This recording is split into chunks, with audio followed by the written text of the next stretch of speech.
Do you know what pre-Liberty Media Formula One reminds me of? When Bernie Ecclestone was running the show, and despite being one of the most popular and exciting sports on earth, it was marred by mismanagement, seen as an old boys club, was losing money and fans, and seemed almost as if it hated the idea of reaching a younger audience, with Bernie Ecclestone famously saying, "I don't know why people want to get the so-called young generation. Why do they want to do that? Is it to sell them something? Most of these kids haven't got any money. I'm not interested in tweets, Facebook, and whatever this nonsense is. I'd rather get the 70-year-old guy who has plenty of cash." Do you know what all this reminds me of? That's right, modern day Rugby Union. But in recent years, the Formula One world has been transformed, partly because of the groundbreaking documentary series Drive to Survive. The show takes the viewers behind the scenes of one of the most exhilarating and demanding sports on the planet, capturing the triumphs and tragedies and high-stakes drama that would unfold both on and off the track. Drive to Survive is far from perfect as a show, and is definitely, artificial to say the least, but with its gripping storytelling and intimate access to drivers and teams and their stories, Drive to Survive has revolutionised how fans engage with Formula One. The series has not only increased the visibility of the sport, but has also fostered a deeper emotional connection between the viewers and the drivers and the teams, and the adrenaline-fueled world of Formula One. Through its compelling narratives, Drive to Survive has propelled Formula One into the mainstream consciousness, reinvigorating the sport and cementing its status as one of the most exciting and talked about competitions in the world. Now, imagine if a similar series could bring the same level of excitement and potential growth to the world of Rugby Union, specifically a championship such as Premiership Rugby. Now, this isn't exactly a new opinion. If you go on Twitter or X or Reddit or wherever you want to go on, you'll see people spouting this idea every single week. But it isn't without merit. If it can work in F1, it can certainly work for Rugby Union. Would it be a surefire success? No, absolutely not. There's been attempts at documentary series for rugby and other sports in the past, and it hasn't really impacted things in any substantial way, and nowhere near the same way that Drive to Survive has. But the potential is there, especially with Netflix creating a Six Nations documentary next year. With that being said, here's 5 reasons why Premiership Rugby needs a Drive to Survive style series. Reason number 1, broadening the audience. Rugby Union, while popular in certain regions, predominantly in the south of England, simply lacks the same level of national recognition or visibility as some other sports. And by other sports, I mean, well, football. If you compare rugby to football, it just becomes a bit sad, to be honest. A Drive to Survive style series would hopefully provide unprecedented access to the inner workings of rugby teams, players, and competitions. And by showcasing the sport's intensity, the skill, and the unique culture behind the game, the series could significantly increase its visibility and attract new viewers nationwide. Reason number 2, emotional connection. Rugby Union is known for its physicality, teamwork, and unwavering spirits, aka rugby values bullshit.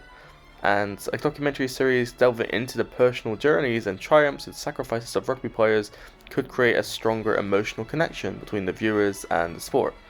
By highlighting the human stories behind the tackles and tries, the series could evoke empathy, admiration, and loyalty amongst fans.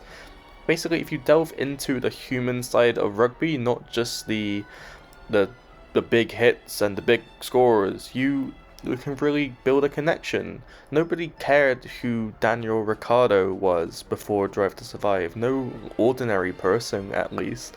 It was through his personality, his charm, his charisma that attracted viewers not just to him, but to the sport. You need to have big personalities, big emotional connections to attract new fans. Reason number 3, accessible storytelling. Rugby Union, with its intricate rules and complex strategies, can sometimes be perceived as a challenging game to understand for newcomers.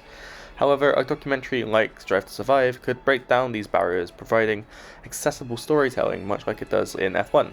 Now, as an F1 fan myself, I must clarify that Drive to Survive really dumbs down F1 to almost ridiculous degrees, but nonetheless, it's successful. By simply explaining the tactics, rules, and intricacies of the game in an engaging manner that kind of fits with the story you're trying to tell, The series would make Rugby Union a more approachable game to casual viewers, thus expanding its appeal and fanbase. Reason number 4. Marketing and promotion. A well-produced series that showcases the intensity and drama of Rugby Union would serve as a powerful marketing and promotional tool. The series could generate significant media coverage, social media discussions, and word of mouth, all of which can contribute to the increased awareness and interest in the sport. The heightened visibility and excitement generated by the series would lead to a higher demand for rugby-related content, participation, and investment. If people are talking about the series, they're talking about the game.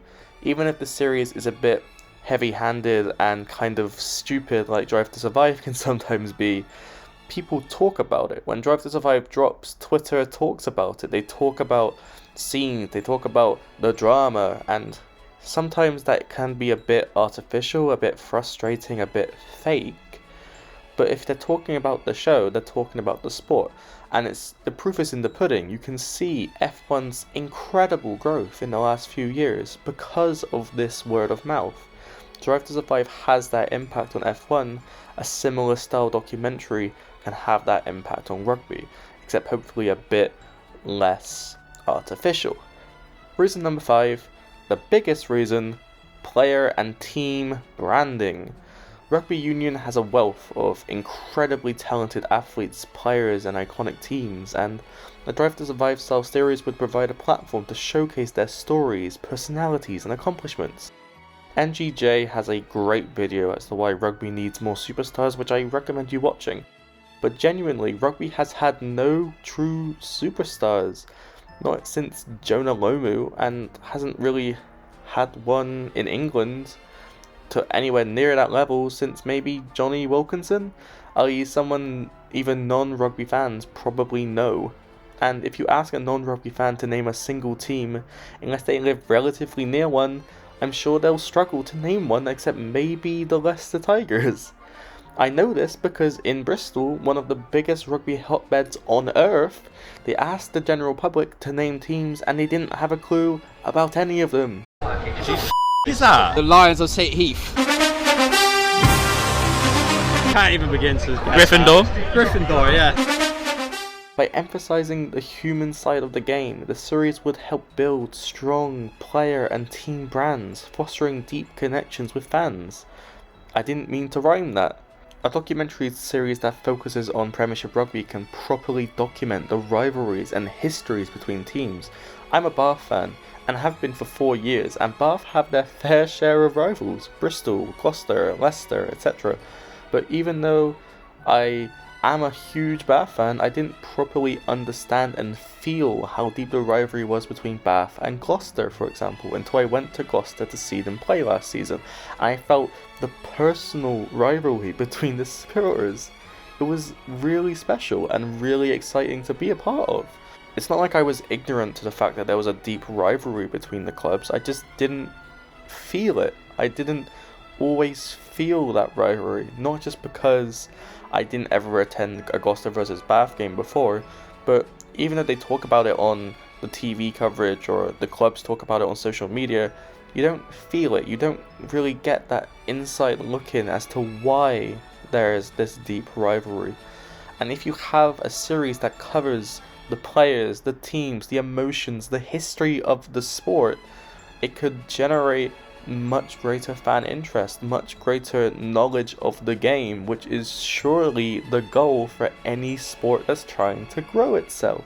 Like, I was aware of the rivalry between Bath and Bristol even before I became a rugby fan, just because I live in the area, so I know that there's a rivalry not just between the two clubs, but between the two cities. So if you have something that really goes deeper into why the clubs are rivals, why this animosity has grown, the history of the big results, the big games, the big moments between these two clubs, you can really build something here. Having a series that can properly detail rivalries and drama like this would be blockbuster stuff. Rugby does already have behind the scenes stuff on the internet and on YouTube, but it's not the tightly edited and dramatized and highly published stuff you'll see on a show like Drive to Survive. And it's that style of editing potential that can help form a stronger connection to these brands and can attract new followers and enhance sponsorship opportunities and contribute to the overall commercial growth of Rugby Union. In summary, a Drive to Survive style series for Rugby Union can enhance its visibility, create emotional connections, expand its audience, simplify the sport for newcomers, boost marketing efforts, and strengthen player and team branding.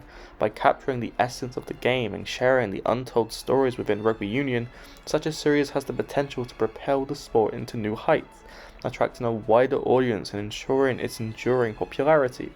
I love rugby with all my heart, and it's frankly depressing to see how little impact Premiership Rugby has on a national stage. The grand final of the sport had huge amount of empty seats everywhere. It's depressing and sad and disappointing to see. Rugby desperately needs to improve its national image in order to survive. It needs a Drive to Survive type series. It needs a documentary style series. It needs something, anything to boost its national profile. Call it something like Rock and Roll or Tries and Tribulations. I don't know, just get onto it, Netflix. You know what? While you're at it, Netflix, make a Ted Lasso style rugby TV show too. Have a American who has never played rugby before and never heard of it before take over the Newcastle Falcons and see if his simple and humble and mid-South American way of doing things is gonna make a difference in jolly old Newcastle. I don't know. I think it would be fun. Thanks for watching, and be sure to like, share and subscribe. This has been Rugby Recitation, and I'll see you next time.